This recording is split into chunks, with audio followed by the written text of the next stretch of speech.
Welcome to our first video, What the Tech. What the tech? I'm here with my man Jay, Virtual Chief Information Officer at Tag Solutions. Thanks for having me. Jay, today we are talking about cloud phones versus on-premises phones. Sure. I get a few questions for you to answer for the people that are going to be watching this video. So, big picture, why would one choose cloud over their traditional on-premises phones? Several reasons, actually. It's a good question. The first thing that we're noticing out there is the hybrid work environment, right? Everyone's familiar with it. When COVID hit back in 2020, a lot of businesses were forced to shut down their brick and mortar operations. Their users had to work from home if they were going to work at all. So things like being able to work remotely, work anywhere at any time became critical for a lot of those businesses. Even though the social restrictions have been laxed since 2020 and 2021, things are getting a little easier.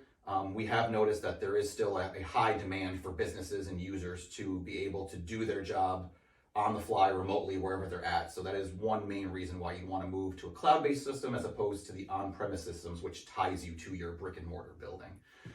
The other couple of reasons, just high level, that companies might want to consider is when it comes to kind of transferring some of your risk, right? If you have an on-premise system, you're responsible to maintain that system, monitor it, make sure it's working effectively, but also protect your business and your users from any kind of threats, cyber threats that might be coming into the building. If you move to the cloud, you shift that responsibility from yourself and your own teams to that provider. They're responsible then to make sure security is tight, so there's no leaks in data or breaches. They're there to make sure that things are monitored and issues are alleviated before you even feel them, and all that kind of maintenance. So you're really shifting a lot of the responsibility. How about CapEx versus OpEx? Can you talk to our listeners about that Actually, glad you mentioned that. That is another reason.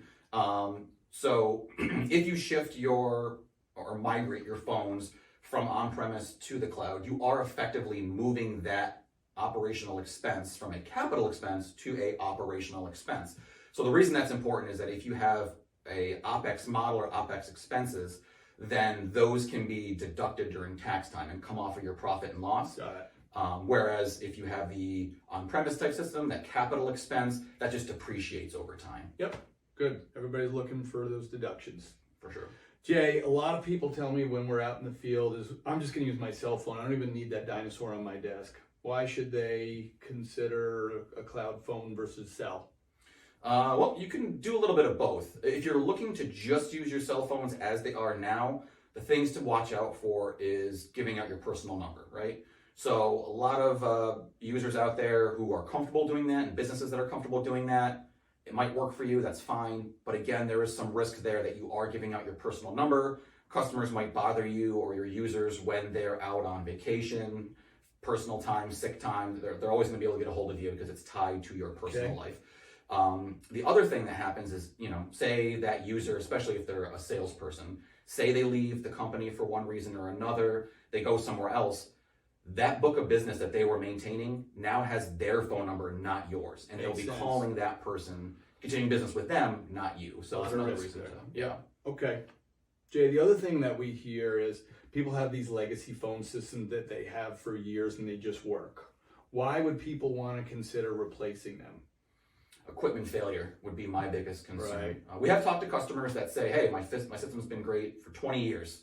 No problem with it, which is a little unheard of, but still it happens out there, which is great to hear if your system's, that reliable of a backbone. But again, what we're seeing right now because of COVID is that there are a lot of equipment delays still, a lot of equipment that's being held up on containers overseas that haven't made it here yet. So if you were to have a failure on that system that's 20 years old or even 10 years old, and you need to get replacement equipment, you're going to be waiting for months likely while your business grinds to a halt. That would be bad. For sure. Jay, give me two of the best features of a cloud phone system. Let's talk about ours. What are the two best features that users don't know about?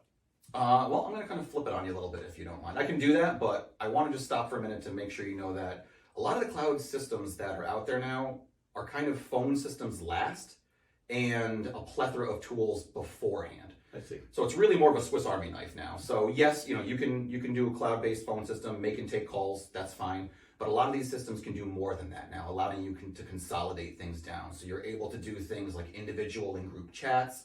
You're able to see your users' presence. Are they available, not available? What are they doing? You're able to share files, collaborate more easily. You have transcription services, so voicemail transcription, meeting transcription. Some of the systems out there even have built-in AI bots now that will listen to what you're saying on a call, take meeting notes for you, and then even pull out highlights like, oh, Bob said he was going to do this by Tuesday, and then they send you those notes automatically after the meeting. So it's more really about looking at the phones now as more of a business enterprise tool instead of just a phone system. Good point. Good point. I think that's the best point you've ever made. Thank you. I don't have many of them, but... Jay, my final question. People are already using Teams and Zoom. A lot of people say, hey, I'm just going to go for Teams for our phones. What's the risk there? Why should they look at Teams or something else? Why should they not look at Teams? That does work for some people, so I'm not surprised to hear you say that. But I'm going to go back to what I said a minute ago about that Swiss Army knife consolidating tool. If you rely just on Zoom, that really is a standalone tool that you're using, which is fine for some folks. But from what we found is there are certain drawbacks. Like with Zoom, sure you can do the video meetings and the audio calls. Someone needs to call in because they can't join via video. There's an option, but you can't really do much beyond that. Something like Teams gives you a little bit more options as far as sharing files and whiteboarding virtually and things of that nature. But then being able to use it as a phone system too becomes cost prohibitive. So with something like a cloud-based phone system outside of Zoom or Teams, something that's really a more of a UCaaS system, they call it, you're able to consolidate things down from standalone tools, say your 3 to 5 critical tools, down to one system, one Swiss Army knife, if you will. The reason that's nice is not only are you consolidating and having one central login for everyone, instead of your users logging into 5 systems, they got one, so they're happy. In many cases, it actually saves the company money because they no longer have to pay for their phone and Zoom and a file storage and things of that nature. They're consolidating it all down to one tool, and a lot of the times there's a good amount of savings there. Good stuff. People like saving money. I do. Jay, thanks for joining What the Tech. Yeah, happy to be here.